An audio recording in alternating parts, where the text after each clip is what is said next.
함께 읽겠습니다. 이와 같이 너희 중에 누구든지 자기의 모든 소유를 버리지 아니하면 능히 제자가 되지 못하리라.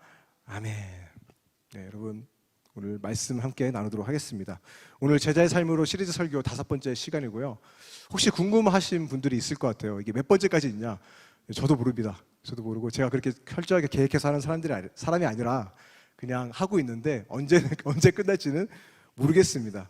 근데 되게 감사한 게 뭐냐면 제가 제자라는 그 영역에 대해서는 많이 묵상을 하지 못했고 지금까지 제가 하면서 많이 묵상을 하지 못했던 것 같아요. 근데 이번에 우리 공동체 이름이 더 디사이플로 정해지고 과연 제자의 삶이 무엇일까 연구하면서 저도 새롭게 깨달아진 것이 너무나 많고요. 되게 은혜가 되고 또 이것을 같이 나눌 수 있는 기회가 주어져서 제가 설교할 수 있는 기회가 주어져서 너무나 감사한 것 같습니다. 제가 이것을 연구하면서 크게 2가지를 깨닫는데 첫 번째는요, 예수님께서는 제자를 부르실 때 자격을 따지지 않고 누구든지 다 부르신다는 겁니다. 누구에게나 열려 있어요. 열린 초청장입니다. 하나님 나라의 위대한 초대이고 승리하신 왕의 영광스러운 부름이죠. 그래서 여러분은 네 하고 오셨습니다. 제자이시죠. 근데 2번째가 또 있는데 이게 뭐냐면 누구에게나 열려 있지만 제자로의 부르심에는 치러야 할 대가가 있다는 거예요. 어찌 보면 여러분 이거는 당연한 거예요. 스승을 따르기로 했으면 이제는 스승이 원하는 삶의 방식으로 살아가야 되죠. 예전의 삶을 벗어버리고 제자의 삶이라는 제한 안에서 살아가야 한다는 것을 의미하는 겁니다. 그런데 나는 제자로 부르심을 받았는데 내 마음대로 살 거야 이런다면 여러분 이 사람은 제자라고 말할 수 없는 것이겠죠. 대부분 우리는 첫 번째를 가지고 열정적으로 하나님 예스 따르겠습니다 하고 가다가 2번째 대가 앞에서는 제자로서 살고 싶은데 뭔가 내 삶과 물질과 이것을 내어드라는 순간이 오잖아요. 거기서부터 머뭇거리기 시작합니다. 처음에는 막 떠기 시작하다가 거기서부터 서서히 뒷걸음치기 시작해요. 여러분 요한복음 6장 보게 되면 예수님께서 보리떡 5개와 물고기 2마리로 5,000명을 먹이시는 놀라운 기적을 행하세요. 이 일 때문에 수많은 무리가 예수님을 따르게 됩니다. 여러분 이들은 정말 예수님을 따르고 싶었어요. 저분이야말로 메시아구나 열정적으로 따랐습니다. 그리고 여러분 누구든지 따를 수 있기 때문에 자격이 있는 게 아니잖아요. 그래서 무리입니다. 엄청난 수의 팔로워들이 예수님을 따르기 시작했습니다. 그런데 예수님께서는 갑자기 이들에게 이런 말씀을 하세요. 너희들이 지금 나를 따르는 이유는 내가 아니야. 떡 먹고 배불렀기 때문이야 라고 말씀하십니다. 그래서 말씀하시기를 떡이 아닌 내가 생명의 떡이야. 떡이 아닌 나 자신을 줄게 라고 말씀합니다. 이 말은 결국 너희들이 바라던 기적과 먹을 것은 더 이상 없어. 이제는 나를 따라야 돼. 내가 가야 할 길을 따라가야 돼 라는 말씀입니다. 나를 따르기 원한다면 대가를 치러야 된다는 거예요. 여러분 당장 공짜 빵과 공짜 물고기를 원했던 이들은 이게 사라지자 굉장히 실망을 하죠. 여러분 그런 적 있잖아요. 공짜 쿠폰 이제 받아가지고 너무 좋다라고 했는데 매달 얼마씩 결제를 하래. 그러면 우리는 에이 뭐야 하면서 언팔로 하고 회원가입 취소하죠. 그럼 못 쓸 것 같아요. 그래서 많은 자들이 예수님을 떠나요. 예수님께서 61절에서 이렇게 말씀하십니다. 이 말이 너에게 걸림이 되느냐. 예수님 말씀이 걸림이 되는 거예요. 그래서 슬픈 장면인데 그의 제자 중에서 많은 사람이 떠나가고 다시는 그와 함께 다니지 아니하더라. 그냥 떠났어요. 이들은 내 요구를 채워주는 예수님이 원했지만 내 거를 들여야 하는 것에 대해서는 싫었던 겁니다. 근데 여러분 놀라지 마세요. 그 떠난 인원이 몇 명인지 아세요? 5,000명이에요. 5,000명이 떠나고 남은 자들은 고작 12명이었다라는 겁니다. 12명. 67절에서 예수님께서 이렇게 말씀하세요. 예수께서 12제자에게 이르시되 너희도 가느냐. 예수님 심정이 되게 착잡했을 거예요. 다 떠나니까. 지금 몇 명이죠? 하나, 둘, 셋, 넷, 다, 7, 8, 9, 10, 11, 이 정도만 남는 거예요. 다 떠나고. 얼마나 마음이 힘드셨을까? 사역의 현장에 있다 보면 이런 거를 많이 경험합니다. 당장 내가 유익이 되고 뭔가 재밌고 내가 뭔가를 했을 때는 굉장히 열정적으로 따라가라도 내 거를 드리라고 하면 슬슬 뒷걸음지기 시작합니다. 내 시간을 들여야 돼? 내 물질을 들여야 돼? 그러면 싫은 거예요. 자꾸 멀어져 갑니다. 오늘 우리의 모습이 아닐까요? 저는 생각을 해봐요. 너희도 가르느냐. 그런데 대뜸 베드로가 이런 고백을 해요. 주여, 영생의 말씀이 주께 있는데 우리가 누구에게로 가오리까? 굉장히 멋진 고백이죠. 이 베드로가 실수도 많이 하지만 결정적일 때 이런 고백을 할 때가 있습니다. 우리가 누구에게로 가겠습니까? 여러분, 오늘 우리는 제자가 되기 위해서 치러야 할 대가에 대해서 저는 얘기할 거예요. 불편할 겁니다. 전 여러분들의 부담 줄 거예요, 오늘. 예. 근데 제가 부담 주는 게 아니라 말씀이 그냥 그런 겁니다. 만만치 않아요? 걸림이 될 수 있을 거예요. 미리 얘기합니다. 하지만 제가 오늘 바라고 소망하는 것은요, 여러분들이 예수님을 떠나가는 무리들이 아니라 남아있는 제자들이 됐으면 좋겠습니다. 생명이 여기 있는데 내가 어디로 가겠습니까? 믿음으로 결단하는 시간 되기를 바랍니다. 오늘 우리가 읽은 누가복음 본문 보게 되면 이 장면도 동일해요. 수많은 무리가 따르고 있었습니다. 25절이죠. 수많은 무리가 함께 갈새. 누구든지 예수님을 따를 수 있었어요. 하지만 여러분, 예수님 누굽니까? 이미 전적이 있습니다. 5천 명을 다 보내버리신 분이죠. 그래서 오늘 본문에서도 어김없이 그 모습을 보여줘요. 무리들한테 말씀하시는데 26절이죠. 무릇 내게 오는 자가 자기 부모와 처자와 형제와 자매와 더욱이 자기 목숨까지 미워하지 아니하면 능히 내 제자가 되지 못한다. 사람 많고 분위기 좋은데 찬물을 끼얹죠. 여러분, 이 대가가 너무 셉니다. 조금 더 약하게 기준을 정하면 서로 좀 기분 좋을 텐데 예수님 그냥 직구해요. 너희 모두는 내 제자가 될 수 없어라고 말한 것 같죠. 여러분, 인간이라면 누구나 본능적으로 움켜쥐는 게 뭡니까? 내 생명이에요. 살라고, 누가 죽으려고 해요? 살라고 하잖아요. 그리고 그 목숨까지 희생하면서 지킬 것이 있다면 무엇입니까? 내 가족이죠. 예수님 너무 직구입니다. 근데 그 핵심적인 본능에 대해서 처음부터 말해 버린 겁니다. 그거 버리지 아니하면 너희들은 나를 따를 수 없어. 너무하다 싶습니다. 근데 여러분, 한번 생각해 보세요. 예수님께서는요, 원수도 미워하지 말라고 하셨던 분이잖아요. 그리고 그분은 누구보다 말씀을 사랑하셨고 그 자체가 말씀이세요. 그래서 내 부모를 공경하라는 이 말씀을 어기라고 말씀하는 거는 아닐 겁니다. 그렇다면 왜 이런 말씀을 했던 것일까요? 우리가 잘 이해해야 되는데, 여기서 말하는 미움은 문자 그대로 누구를 미워해 라는 말이 아닙니다. 상대적인 미움을 말하는 거예요. 다시 말해서 가족들을 미워해, 그게 아니라 예수님과 가족 둘 중에 선택해야 되는 상황이 온다면 예수님이 우선시 돼야 한다는 말씀인 겁니다. 다른 어떤 관계보다 예수님이 먼저라는 거예요. 여러분, 예를 들겠습니다. 안 믿는 부모님의 반대에도 불구하고 여러분, 신앙을 지키는 청년들, 성도들 굉장히 많아요. 근데 여러분, 그들이 불효자인가요?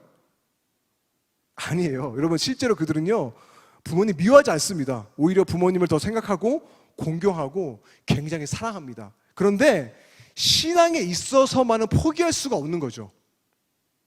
부모님을 너무 사랑하지만 그 사랑이 예수님보다는 우선시 될 수 없는 겁니다. 그렇죠? 이러한 면에서 이들은요, 가족을 미워하고 예수님을 따르는 제자들입니다. 그래서 여러분, 이 말씀을 극단적으로 이상하게 적용하면, 이단들이 이상하게 말하는데 적용하면 안 돼요. 불효자가 되라는 게 아닙니다, 여러분. 인생의 모든 관계를 미워할 만큼 예수님을 열정적으로 따르라. 바로 이 말씀인 것입니다. 여러분은 이 대가를 치를 준비가 되어 있습니까?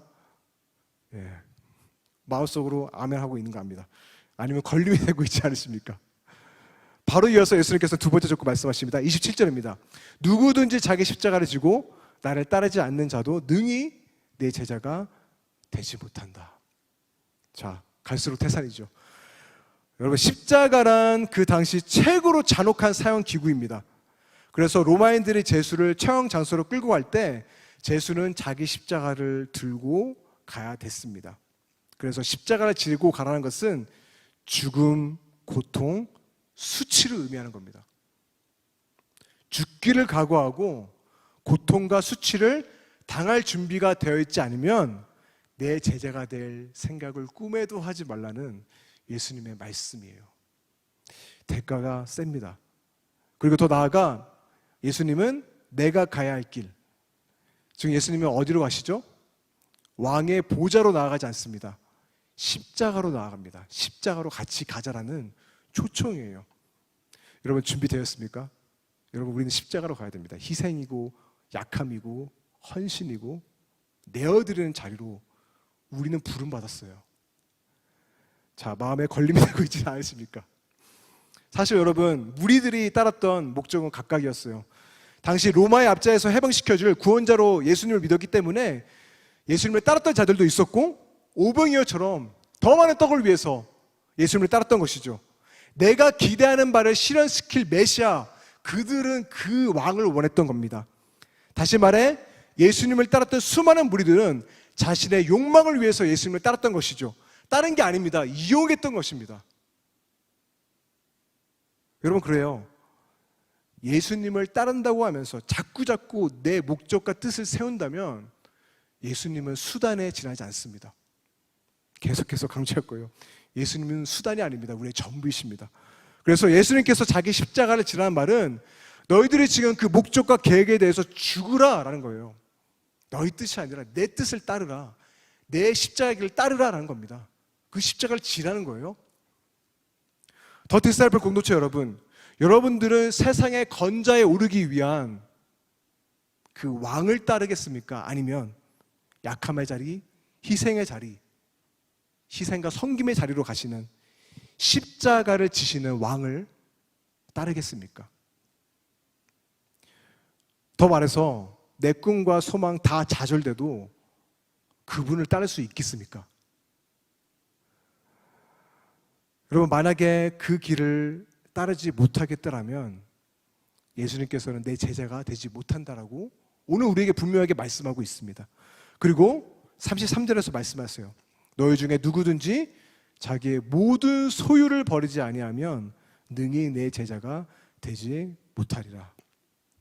눈치채신 분들이 있겠지만 여러분 계속해서 예수님께서 말씀하시는 형식이 어떻죠? 누구든지입니다. 누구든지 다 나를 따라 괜찮아. 누구든지 다 와. 하지만 대가가 있어 입니다. 근데 그걸 치를 수 없다면 내 제자가 될 수 없다는 겁니다. 이제는 소유까지 말씀하세요. 너희 소유까지 다 버리고서라도 내가 주인임을 고백하서라도 나를 따를 수 있겠느냐라는 겁니다. 여러분은 이 대가를 치를 준비가 지금 되어 있으십니까? 여러분 이쯤 되면 우리 마음은 좀 부담이 될 거예요. 저조차도 부담이 되니까 말씀을 준비하면서 지금 이 순간 유튜브 조회수가 급격히 떨어지지 않을까 저는 걱정이 됩니다. 이게 뭐야? 근데 여러분 우리가 이렇게 생각해 봤으면 좋겠어요. 왜 우리는 불편한 걸까? 왜 걸림이 되는 걸까? 왜냐하면 여러분 제자를 따르기 위한 비용이 그냥 너무 비싸, 손해야 라고 이미 결론을 내렸기 때문입니다. 그래서 오늘 본문 보게 되면 예수님께서는 이 마음을 아시고 우리에게 말씀하세요. 두 가지 비유를 드는데 첫 번째는 망대를 세우는데 공사 비용이 있는지 미리 계산해 보지 않고 망대를 세운다면 결국 돈이 모자라서 망대를 세우지 못하잖아요. 그래서 사람들의 비웃음만 당할 것이다라는 비유이고요. 두 번째는 전쟁을 앞둔 왕이 있는데 당연히 그 규모를 계산해야죠. 그거를 계산해서 전쟁을 해야 될 것이라는 비유를 듭니다. 즉 지금 너희 마음이 불편하다면 한번 계산해봐. 너희 목숨과 가족까지 버리면서 나를 따를 가치가 있는지 한번 계산해보라는 거예요. 그게 정말 손해인지. 여러분 우리는 누구 한 명도 제였어요. 본능적으로 움켜쥐는 사람들이에요. 손해본다? 싫어요. 움켜집니다. 뒤로 숨습니다. 예수님을 따르고는 싶지만 그 희생과 대가 앞에서는 지불하고 싶지 않아요. 헌신하기 싫은 거예요. 우리는. 부자 청년이 여러분 얼마나 멋집니까? 예수님을 따르기 원했어요. 너무 열정적이에요. 하지만 네 모든 소유를 팔아서 가난한 자들에게 줘 라고 얘기하자 근심에 쌓인 채 부자는 떠납니다. 너무 예수님을 따르고 싶은데 대가는 싫은 거예요. 헌신은 싫은 거예요. 여러분 오늘날의 문화가 좀 그런 것 같아요. 개인주의가 강하다 보니까 직업이나 결혼 모든 영역에서 지나친 헌신은 나쁘다라는 그런 분위기가 있는 것 같아요. 내가 중요하지 내가 없어지는 건 옳지 않아 라는 그런 분위기입니다. 그래서 여러분, 직업도 회사의 유익이 아니라 내가 중요하죠. 내 꿈을 이루기 위한 수단이죠. 누가 공공의 유익을 위해서, 사회 유익을 위해서 일하겠습니까? 요즘 우리가 그런 분위기죠. 결혼도 어떠합니까? 서로를 향한 헌신이기보다는 내 행복을 위한 수단이죠. 그래서 이혼율이 계속해서 높아가져가는 이유는 내 행복만을 추구하기 때문입니다. 헌신하지 않고 내 행복만 원하는 거예요. 조건이 없어? 그러면 쉽게 그만두고 헤어지는 겁니다. 그 분위기가 있는 것 같아요. 약한 의문만 강조하고, 어떤 모임이 있다고 시간 있으면 와, 아니면 그냥 괜찮아, 마음에 들지 않으면 그냥 떠나라는 그런 분위기. 그래서 여러분, 이 사회 행태를 보면서 미국의 심리치료사들이 이런 말을 했다고 합니다. 이게 너무 개인주의가 있다 보니까 개개인을 너무 존중하는 거예요. 이게 나쁘다는 게 아닙니다. 근데 모든 의무를 다 제거한 겁니다. 책임과 의무를 다 제거했어요. 그래서 매주 모임에 참석하는 것에 있어서는 그냥 원할 때만 참여하세요. 빠져도 됩니다. 약한 의무만 얘기하는 거죠. 마음에 안 들면 더 매력적인 모임을 찾아가세요. 계속해서 헌신 없는 그런 모임만 만들어가게 되는 겁니다. 그런데 결과적으로 어떠하냐면, 이들이 고백하는 것은 이렇게 했지만 우리 안에 소속감을 만들어내는데 완전히 실패했다라고 얘기합니다. 진정한 공동체를 이루려면 책임과 희생이 있어야 되는데 그게 다 없어져 버리니까 우리 안에 소속감과 어떤 것도 일어나지 않는 겁니다. 안타까운 것은 교회마저 그러한 분위기가 있다라는 겁니다. 교회에 헌신하거나 충성하지 않고 마치 쇼핑하듯이 내가 필요한 것만 얻어가라는 소비자의 태도가 오늘 우리 가운데 있지는 않은지, 여러분 한번 나 자신을 봤으면 좋겠어요. 누구를 보기보다는 내가 그러지 아니한가. 여러분, 소비자의 특징이 뭔지 아세요? 최저가입니다. 최저가. 절대 손해 안 봐. 제가 얼마 전에 건조기를 봤는데 1시간을 검색했어요. 1원이라도 혜택, 카드 혜택. 그래서 가장 싼 거 차를 넣고 난 손해 안 볼 거야. 계속. 절대 손해 안 봐. 이게 소비자의 태도입니다. 여러분, 신앙생활에서 그럴 수 있습니다. 손해는 보지 않아요. 개인의 생활은 기가 막히게 챙겨요. 근데 기가 막히게 희생하지 않아요. 손해보지 않습니다. 헌신의 자리에 가지 않아요. 딱 거기까지입니다. 이 정도. 제가 예전에 청년들에게 신앙 설문조사를 했는데 신앙을 통해서 얻기 위한 것이 무엇입니까? 라고 했는데 1위가 뭔지 아세요? 나는 성장하고 싶습니다 라였어요. 아니, 믿음 안에 성장하고 싶어요. 그런데 정작 그 성장을 위한 대가 지불은 안 하는 것 같아요. 희생 안 합니다. 헌신 안 합니다. 이상하게 교회에서 더 심한 것 같아요. 우리 안에 공짜 심리가 있습니다. 그렇죠? 연합선교학교도 옥수 준다고 갔다가 은혜 받고, 뭔가 공짜라기 뭔가 낚였다는 느낌 때문에 막 그렇잖아요. 이상하게 공짜 심리가 많은 것 같아요. 우리 안에. 여러분, 저는 이렇게 묻고 싶습니다. 여러분, 만약에 예배 간격이 사라지고 나 지금 너무 메말랐어, 그런 분들 있으신다면 저는 이렇게 묻고 싶어요. 과연 예배를 위해서 얼마만큼 헌신했는지, 얼마만큼 대가 지불을 했는지, 내가 시간과 물질을 얼마만큼 예배를 위해서 희생했는지. 우선순위에서 밀려나고 온라인 예배니까 다 쓰고 남은 시간, 짜투리 시간에 본다? 어떤 희생도 헌신도 없는데 무슨 은혜가 그 가운데 있겠습니까? 이건 상식이에요, 여러분. 그렇죠? 여러분, 목장 모임이 힘들다고요? 저는 대묻고 싶습니다. 목장 모임을 위해서 어떤 헌신을 했습니까? 그냥 시간 되니까 시간 되면 가고 오고, 다른 일 있으면 그냥 쉽게 빠지고, 우선순위에서 밀려가 있는데 거기서 무엇을 얻을 수 있겠어요? 그렇죠? 우리 모두의 모습 같아요. 어떤 유익을 누릴 수 있겠습니까? 책임감, 부담, 희생, 헌신 아무것도 없는데 우리가 바랄 게 뭐가 있겠습니까? 마태복음 11장 29절에서 예수님께서는 이런 말씀을 하셨습니다. 이 말씀도 좀 굉장히 놀라운 말씀인데 저는 이 말씀을 묵상할 때마다 굉장히 놀라운 것 같아요. 29절에 나의 멍에를 메고 내게 배우라. 그리하면 너희 마음이 쉼을 얻을 것이다. 네, 반주절만 반주해 주시면 됩니다. 나의 멍에를 메고 내게 배우라. 그리하면 너희 마음이 쉼을 얻을 것이다. 여러분, 이 말씀 굉장히 역설적입니다. 마음의 쉼을 얻으려면 나를 올가매는 것들 다 풀어야죠. 모든 스트레스 다 끊어내야죠. 오늘 예수님 말씀 기가 막혀요. 뭐냐면 오히려 멍에를 매래요. 여기서 말하는 멍에는 소가 수레나 쟁개를 끌 때 목에 거는 막대를 말해요. 구속이에요. 심을 주겠다는데 멍에를 매래요. 이게 무슨 말씀이에요? 여러분 한번 생각해 보시기 바랍니다. 이 말씀대로라면 뭡니까? 멍에를 매지 않는다면 어떠한 배움도 성장도 쉼도 없다라는 것입니다. 멍에가 없다면, 여러분 예배라는 멍에, 말씀과 기도라는 멍에, 목장 모임이라는 멍에, 목자라는 멍에, 교사라는 멍에, 찬양팀이라는 멍에, 여러분 이 멍에가, 희생과 헌신의 멍에가 너무 부담스러울 수 있어요. 손해처럼 느껴질 때가 있습니다. 하지만 여러분 이 멍에를 매는 자들에게는 배움과 성장, 그 마음 가운데 평안이 있다라고 예수님께서는 오늘 우리에게 분명하게 말씀하십니다. 이 멍에는 우리를 구속하기 위한 올가매는 멍에가 아닙니다. 우리를 자유케 하는 멍에입니다. 그래서 말씀하십니다. 나는 마음이 온유하고 겸손해. 이 멍에는 쉬워. 세상의 멍에는 너희를 구속하고 자꾸자꾸 목마르게 하지만 나의 멍에는 너에게 힘을 주는 거야. 여러분 예수님을 따르기 원하십니까? 그렇다면 멍에를 지세요. 그분이 주시는 희생과 헌신을 지시기 바랍니다. 대가를 지불하시고 희생하시고 헌신의 자리로 가시기 바랍니다. 여러분 제가 예전에 말했죠.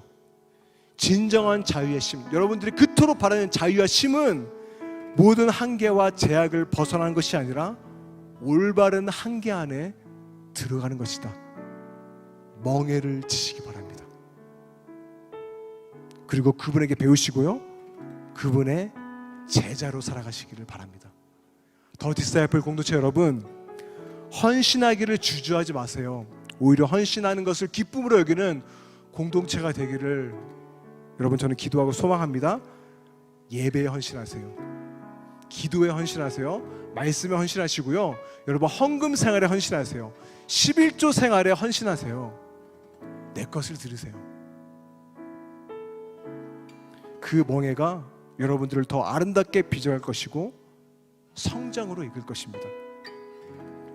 그럼에도 불구하고 나는 지금 걸림이 돼라는 분들이 있다면 저는 마지막으로 말하고 싶어요. 한번 계산해 보시기 바랍니다. 과연 손해지? 여러분 예수님께서는 우리에게 보여주신 게 뭡니까? 하나님께서는요 자신의 가장 귀한 아들, 누구보다 바꿀 수 없는 독생자 예수 그리스도를 십자가에 거셨어요. 죽이셨습니다. 우리를 위해서 죽이셨습니다. 그분은 이미 최고의 대가를 지불하셨습니다. 그렇게 여러분 우리는요 그분 앞에 모든 소유를 벌어도 아깝지 않은 거예요. 아깝지 않습니다. 마태복음 13장 44절은 말합니다. 천국은 마치 밭에 감추인 보화와 같으니 사람이 이를 발견한 후 숨겨두고 기뻐하며 돌아와서 자기의 소유를 다 팔아 그 밭을 사느니라. 얼마나 큰 은혜와 용서 사랑을 받았는지를 안다면 여러분 우리는 밭에 감추인 보혈을 소유하기 위해서 모든 소유를 다 팔아도 전혀 아깝지 않은 겁니다. 이 사랑과 같이. 그래서 여러분 저는 이렇게 말하고 싶습니다. 예수님이 우선순위의 1순위입니다. 이거는 틀렸어요. 예수님은 나의 전부이십니다. 1순위가 아니에요. 전부예요. 왜냐하면 그분이 다 주셨잖아요. 다시 한번 질문하겠습니다. 여러분 예수님을 따르겠습니까? 네, 여러분 이 질문 앞에 저는 떠나가 버린 무리가 아니라 주님 생명의 말씀이 여기 있는데 내가 어디로 가겠습니까? 결단하는 여러분들 됐으면 좋겠습니다. 마지막으로 한 가지 나누고 싶은데 여러분 우리가 생각해 보면 잊기 쉬운데 오병이어의 기적도 그냥 일어난 게 아니죠. 어떻게 일어났죠? 이름도 안 나와 있어. 성경 보면 어떤 아이래요. 그러니까 보리떡 5개 물고기 이거 가지고 예수님께 드렸는데 여러분 이 작은 헌신으로 인해서 놀라운 기적이 일어납니다. 하나님의 역사가 일어나요. 아마 이 아이에게는 이 물고기 5개와 보리떡 5개와 물고기 2마리가 그가 가진 전부였을 것입니다. 하지만 그것을 들었을 때 하나님의 놀라운 역사가 일어나게 된다는 것이죠. 사랑하는 여러분, 오늘 제가 제자로서 치러야 대가 헌신 말했지만 예수님께서 오늘 우리에게 요구하시는 헌신은 거창한 어떤 것이 아니라 바로 이 아의 헌신이 아닐까 저는 생각을 해봅니다. 적은 떡과 물고기 내 모든 걸 드릴 때 오병이어의 놀라운 역사가 일어났듯이 여러분의 삶의 떡과 물고기를 하나님께 드리시기를 바랍니다. 여러분의 그 헌신과 결단 이후에 여호와 일에 예배하신 은혜와 기적의 역사가 일어날 줄로 믿습니다. 여러분, 이 고백을 담은 찬양이 있는데 말씀 기억하면서 우리 함께 믿음의 고백으로 올려드리도록 하겠습니다.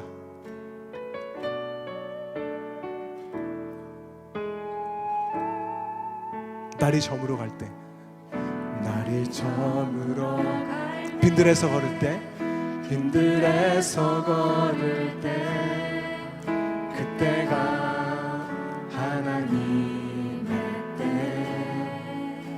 내 힘으로 안 될 때, 내 힘으로 안 될 때, 빈손으로 걸을 때, 내가 고백해 여호와 주가 일하시네, 주가 일하시네, 주가 일하시네, 주께 아끼지 않는 자에게 주가 일하시네, 주가 일하시네, 주가 일하시네, 신뢰하며 걷는 자에게. 우리 함께 고백합니다. 우리 모인 이곳에, 우리 모인 이곳 주님 함께 계시네, 주님 함께 계시네, 우리 내 아버지네. 적은 떡과 물고기, 적은 떡과 물고기 내 모든 걸 드릴 때, 내 모든 걸 드릴 때 모두 고백해 여호와 이래. 모두 고백해. 여러분 다시 한번 믿음의 고백으로 드릴게요. 우리 모인 이곳에 주님 함께 계시네, 우리 모인 이곳에 주님 함께 계시네, 우리 내 아버지네. 우리 함께 고백합니다. 적은 떡과 물고기, 적은 떡과 물고기 내 모든 걸 드릴 때, 내 모든 걸 드릴 때 모두 고백해. 우리 함께 믿음으로 고백하겠습니다. 주가 일하시네, 주가 일하시네, 주가 일하시네, 주가 일하시네, 주께 아끼지 않는 자에게 주가 일하시네, 주가 일하시네, 주가 일하시네, 신뢰하며 걷는 자. 우리 믿음으로 고백합니다. 주가 일하시네, 주가 일하시네, 주가 일하시네, 주께 아끼지 않는 자에게 주가 일하시네, 주가 일하시네, 신뢰하며 걷는 자에게. 여러분 지금 함께 기도할 텐데 이 기도가 여러분의 결단과 헌신이 되었으면 좋겠습니다. 하나님, 예수님은 나의 1순위 정도가 아니라 나의 전부이십니다. 하나님, 예수님이 우리의 전부이기에 내가 가질 거 별거 없지만, 초라하지만, 적은 떡과 물고기지만 하나님, 내가 주님을 위해 내 전부를 드립니다. 예수님이 어디로 나를 이끌든지 나는 주님밖에 없기에 주님 따르겠습니다. 십자가의 길, 약함의 자리, 희생의 헌신의 자리라도 내가 주님 따르겠습니다. 멍에를 메고 내가 주님을 따르겠습니다. 우리 다 함께 이 시간 결단하며 기도하며 나아가시겠습니다. 사랑해 주님 감사드립니다. 이 시간 주 앞에 기도하며 주 앞에 나아갑니다. 성령님 도우시고 주의 능력으로 가운데 역사해 주시옵소서.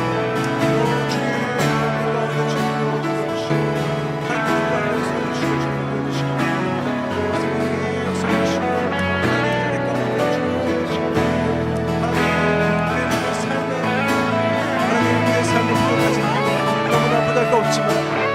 떡과 물고기 주님 앞에 드릴 때에 하나님 놀라운 역사가 우리 삶 가운데 이루어질 줄로 믿습니다. 하나님 이 시간 우리의 것을 접해드립니다. 500여의 기적과는 비교가 될 수 없는 그 하나님의 영광을 위해서 나의 모든 희생과 대가를 지불하고 나아가는 자들 될 수 있도록 주님 인도해 주시기를 기도합니다. 성령님 도우시고 역사해 주시고 주님만 역사하시고 주님 인도해 주시기 바랍니다. 역사해 주셔서 하나님 인도해 주시기 바랍니다. 하나님 역사해 주시기 바랍니다. 하나님 이 시간 함께하는 모든 예배자들 가운데 주의 능력과 감동을 보여주시고 전심으로 예배하는 앞에 나아갈 수 있는 우리 가운데 있게 하여 주옵소서.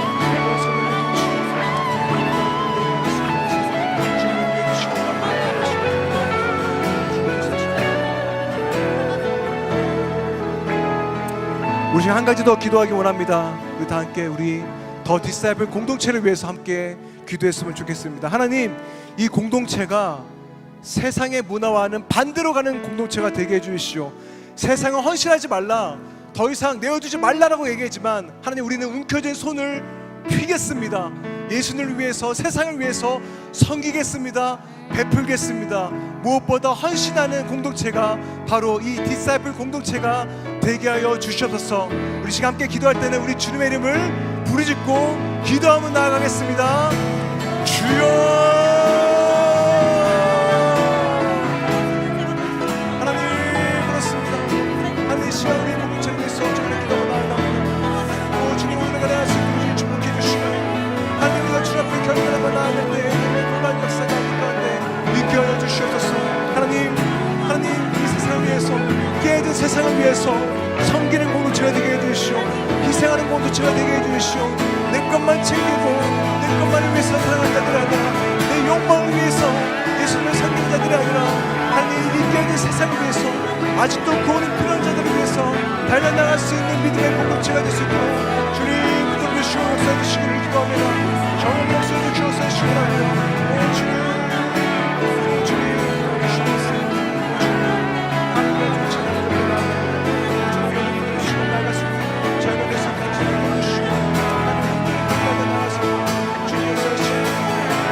아끼지 않는 자에게 역사하실 줄로 믿습니다. 하나님 모임 가운데 역사하실 줄로 믿습니다. 하나님 우리 마음 가운데 있는 모든 묶어있는 마음들이 다시 한번 주님 헌신과 희생과 배포의 마음으로 바뀌어질 수 있도록 하나님 오늘 시간 가운데 성령께서 우리 마음을 만들어주시고 역사하여 주시옵소서.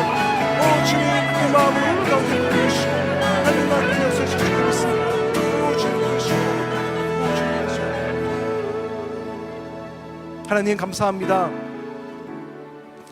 하나님 앞에 헌신하는 것이 하나님 아까운 게 아니라 하나님 영광이 되게 해주시고 기쁨이 되게 하여 주옵소서. 어쩔 수 없어서 떠밀려서 하는 헌신이 아니라 기쁨과 감사, 자발적으로 드리는 우리 헌신의 공동체가 되게 하여 주옵소서. 하나님 헌신하지 않은 채 이루어지도 못하는 그런 인생이 아니라 확실한 예수님의 제자로서 살아가게 하여 주옵소서. 무엇보다 예수님을 이용하는 자들이 아니라 예수님의 우리의 꿈이고 희망인 줄로 믿습니다. 예수님이 전부이심을 고백하면서 끝까지 예수님을 따르는 주님의 공동체가 되게 하여 주옵소서. 하나님 또한 이 시간에도 많이 굶주리고 깨어지고 아직도 구원을 모르는 많은 영혼들이 있습니다. 하나님 우리가 그들을 보면서 헌신하고 희생하면서 나눌 수 있는, 움켜진 손을 펼 수 있는 그러한 넉넉한 공동체가 될 수 있도록 우리 가운데 함께하여 주옵소서. 그렇게 내어드릴 때 하나님 놀라운 축복과 우리가 상상할 수도 없는 놀라운 채우심이 우리 가운데 있을 줄로 믿습니다. 모든 영광 주 앞에 올려드리며 우리 주 예수 그리스도 이름으로 기도하였습니다. 아멘.